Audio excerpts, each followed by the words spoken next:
又係我啦 ，Hello， 大家好，我今日就負責看檔嘅，咁就會幫手 Alan 啦，就睇下啲檔口啦。咁其實最主要咧都係介紹 0XMD 啦，睇下呢個咁精美嘅 pamphlet 咧，其實就好 handy 嘅，咁就變咗一版紙咁樣咧，就有解釋得好清楚嘅，咁睇下幾好 presentable 嘅呢一張。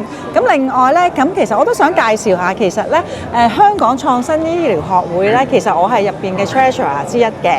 咁就今次好好啦，就我哋有個 strategic partnership 就係同Alan 嘅 0XMD 一齊嘅。咁其實之前咧緣起咧就係我哋都做咗幾場嘅一啲叫做 charity 嘅 program， 係一啲慈善性質，就落區就同啲老人家介紹下 AI 同埋介紹下 0XMD 我哋呢一個服務嘅。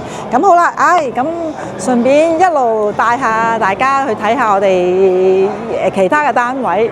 咁呢個咧就係真係 Amphilia 依邊一個單位嘅。咁頭先我都幫手看咗一陣檔嘅，係啦，睇下我幾襯色，係咪先？有時輸人唔好輸陣啊嘛，着到好似 Amphilia 咁嘅顏色，係咪？靚唔靚？你啲男朋友同老公多得你唔少。梗係啦。好，咁咪跟住我行。OK， 好。咁其實咧特色呢個Expo Beyond 咧，咁佢都會請好多唔同嘅外國嘉賓嘅。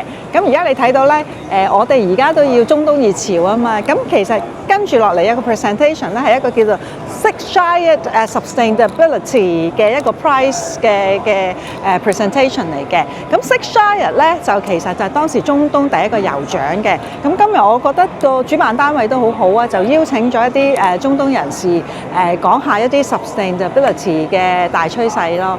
好，咁再又翻嚟，翻原位啦。好似好。咁其實我都解釋翻，其實就個 setting 咧，其實同舊年咧其實就差唔多。咁其實都老實講啦，就主要都係 budget 嘅問題啦。咁其實用得到可以重用嘅，我哋咪重用咯。咁另外個主題咧，我哋 Alan 都好好啦，就用翻舊年個投影嘅，係啦。咁頭先咧，我覺得我哋放飯嘅時間咧，主要咧而家我哋得兩個人仔啦，就包括我啦，同埋揸機嘅 Alan 啦。咁所以我覺得我哋要及實啲嘢啊，但係及實啲財物啊，知唔知？係啊，小鮮肉啊咁啊，係啊，遲啲會有個小鮮肉嘅，會介紹一個小鮮肉嘅，呢個 Episode 2就介紹俾大家嘅。OK， 好，咁如果大家過嚟澳門呢個 Expo 咧，就請大家咧就唔好周圍望兩頭惡啦，就直接嚟我哋呢個 R14呢個 booth。OK， 好嘢。OK。